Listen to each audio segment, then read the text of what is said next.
Hey lovely sexy hobby people, welcome to today's video, which is issue 13. Now, we get some dice with a pouch this time round, and I've seen something. This looks like a gridded dungeon tile map, so that's cool.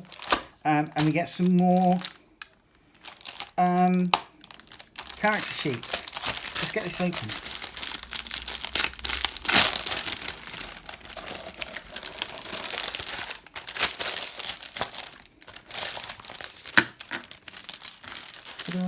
Nice. Right.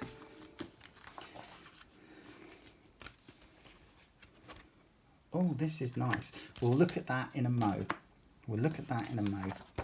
Let's have... Oh, this is a new character sheet for Barbarian. So level 1 and level 2. Right. Here we go.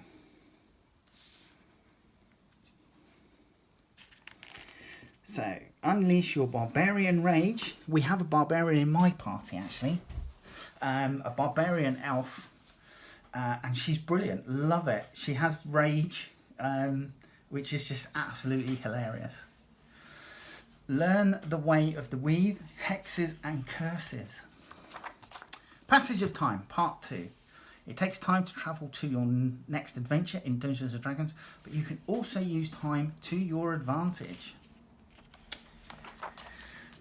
Travel pace, fast per minute 400 feet, distance per hour 4 miles. So again, coming back to what I think said last time with regards to travel pace, you can do 4 miles an hour, but 4 miles an hour is a fast pace. Okay, when I was a reserve forces soldier, we used to have to do something called an ICFT, which was an infantry combat fitness test. It was 8 miles with kit, helmet and rifle, up to 35-45 pounds, within 1 hour and 45 minutes. And that's a pace. That is a real pace. Even just doing 4 miles in an hour without any kit is still a 15-minute mile, and it's still a good pace. To keep that up for 30 miles a day, you've got to be reasonably fit. Most people bimble along at about 3 miles a day. 3 miles a day. 3 miles an hour, which is quite accurate. I think the most I've ever had to tab was about 35, just over 35 miles in one day. Carrying kit. And yeah, that was tough going. We were up the Sparrow's Fart in that case. But yeah, I think these are pretty accurate with regards to distances and timings. Curses, Part 1. In D&D, a curse can befall even the most stalwart of adventurers. Whatever its source, from the spell book of the necromancer or the bite of a werewolf, a curse will affect your game. So it's wise to know how to deal with them should they occur. Okay, that's going to be interesting. How does being bitten by a werewolf affect your team? Right, many creatures in the Forgotten Realms can curse their victims. The monstrous lamias can beguile and weaken the minds of their enemies. A coven of hags can spit forth vile misfortunes, and a mummy's grip can turn their foes to dust over a matter of days. One of the most ancient and feared of all curses is lycanthropy, werewolves, which can transform the most genteel socialite into a ravenous beast. A werewolf's bite passes on this curse. Though other were monsters exist, such as werebears and werecats, characters afflicted with lycanthropy will seem fine until the full moon rises, at which point they transform into their bestial form. Okay, so this is part 1. I'm kind of hoping they're going to tell us how we uncurse ourselves, become a better role player. Exploring dungeons and slaying monsters are key parts of D&D quests. Just as important, though, are the social interactions that your character has with other inhabitants of the world and with other creatures in their adventuring party. Character quirks. Be curious, be motivated. Cool. So this is a Dragonborn, by the look of it. Barbarian. The warriors bonded with the primal powers of the multiverse make potent friends and fearsome foes. So character creation, classes 6A, Barbarian. Barbarian mentality. Some barbarians are uncomfortable when hedged in by walls and crowds, preferring to live in regions of unspoiled natural vitality. Others cherish the primal forces at work in farmlands and recognise the vitality of cities. Barbarians of all sorts embrace their own place in the multiverse, valuing keen instincts and raw physicality. Barbarians often serve as protectors and leaders in their communities. They charge headlong into danger, so those who are under their protection don't have to. Their courage in the face of danger makes barbarians perfectly suited for adventuring. Yeah? So, creating a barbarian, primal instinct, and then we have our barbarian features at first level. Primal rage that burns within barbarians makes them dangerous and unpredictable opponents in combat. Yeah? Unarmored defense. Barbarian's rage. The anger felt by a normal person resembles the rage of a barbarian in the same way that a gentle breeze is akin to a furious thunderstorm. The barbarian's driving force comes from a place that transcends mere emotion, making its manifestation all the more terrible. And then we have barbarian features at level 2. Danger sense. Barbarians are known for charging headlong into danger, bull rushing through obstacles and leaping over exploding spells in a single-minded charge. Starting at second level, a barbarian gains an uncanny sense of when things nearby aren't as they should be, giving them an edge when they dodge away from danger. To gain this benefit, the barbarian can't be blinded, deafened or incapacitated.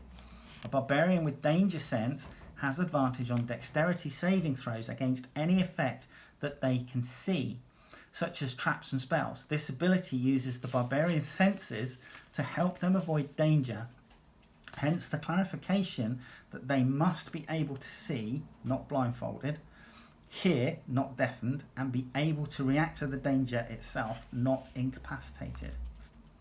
Hit point increase. A second level barbarian's hit point total increases. They roll 1d12 or take the average score of 7 plus their constitution modifier and add the result to their current hit point total. Reckless attack. Okay.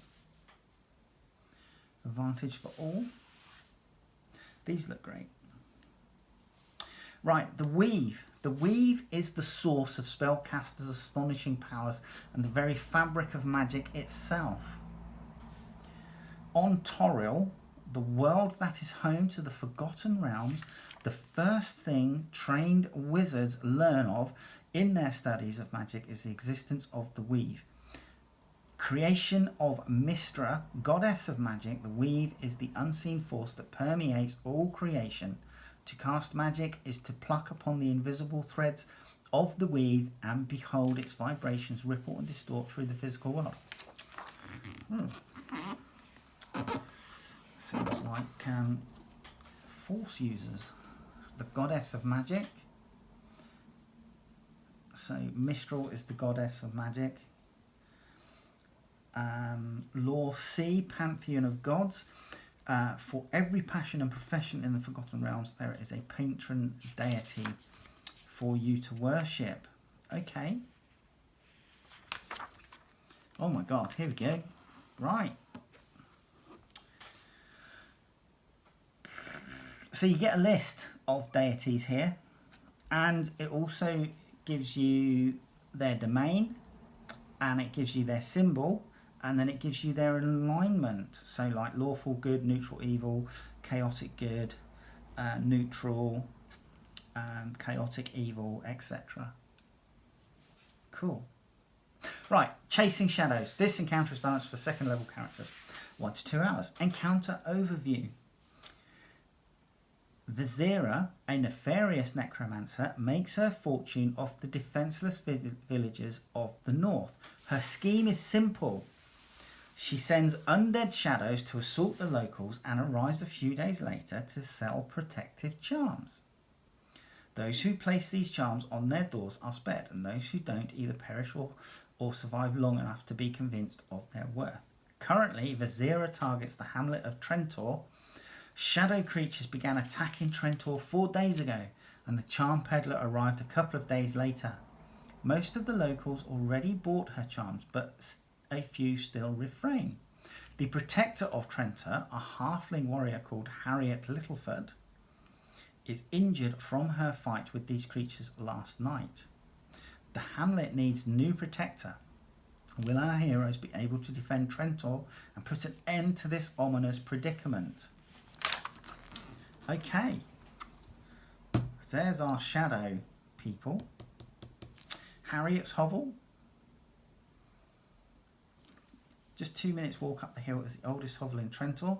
Its door is open and inside is a broad-shouldered halfling struggling to don her splint mail. Her strength seems to have been sapped by the way she's almost tripping over from the weight of her armour. She turns to you the moment you enter and glares. It's dangerous outside, she growls.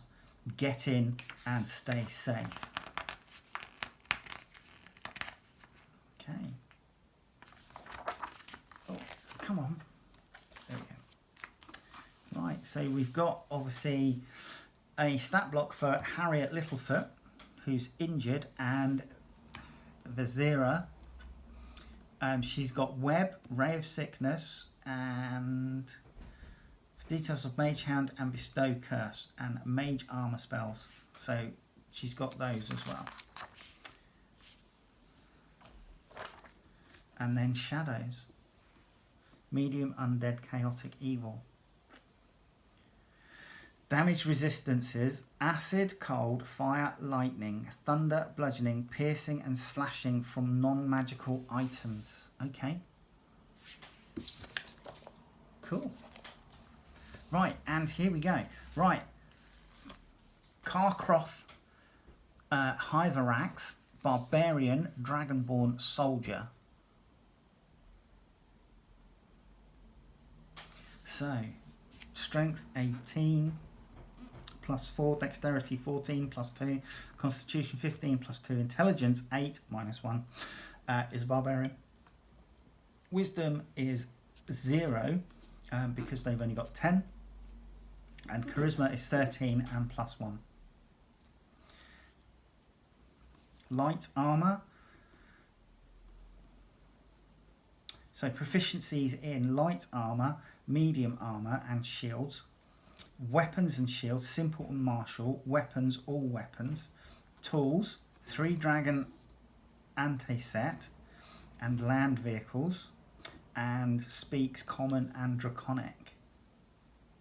They have a backpack, common clothes, a dagger, a great axe, a javelin, a bedroll, mess kit, a playing card set, 10 rations, hempen rope, tinderbox and 10 torches and a water skin.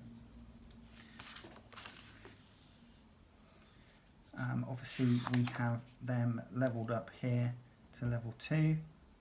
Very much the same. So features and traits, we got Draconic Ancestry, Breath Weapon, Rage, Unarmoured Defense and Military Rank. And then at level 2 you've got Reckless Attack and Danger Sense. No spell slots. Cool. Right, come down. Come down. Let's have a look at our little map. Right, this is nice. It's not huge by any stretch of the imagination, she said. But it is.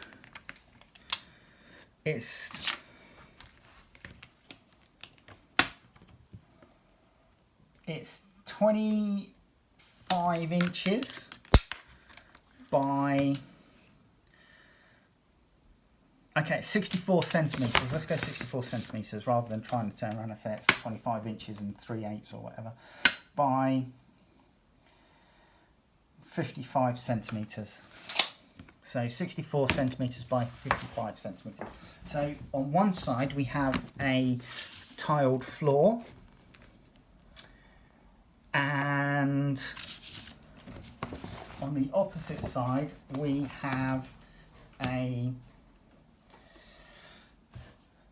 grass plain, desertized plain, something like that. It's not there's not much to say about that, but I'm supposing it's representative of outside.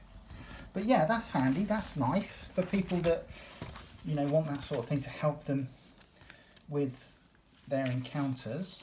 That's pretty cool. Now, let's have a look at our dice, because we get a little bag again. So the dice look nice. Again, it's a clear, translucent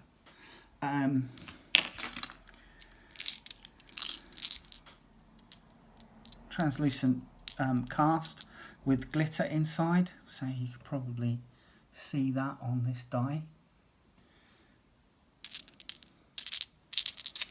And then a nice little pouch, so which is basically the same sort of pouch as we got for the D20.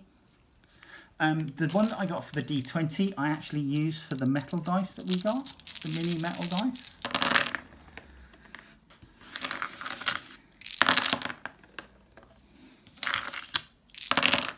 So, right, 3, 2, 15, 7, 13, 15, 1, 7, 4, 15, 6, 7. I don't think I'll be using this set. Yeah, I won't be using this set. 19, 20, 17. Okay. Right, there you go. So that was that issue. We got quite a bit in this, as well as the magazine. We got some more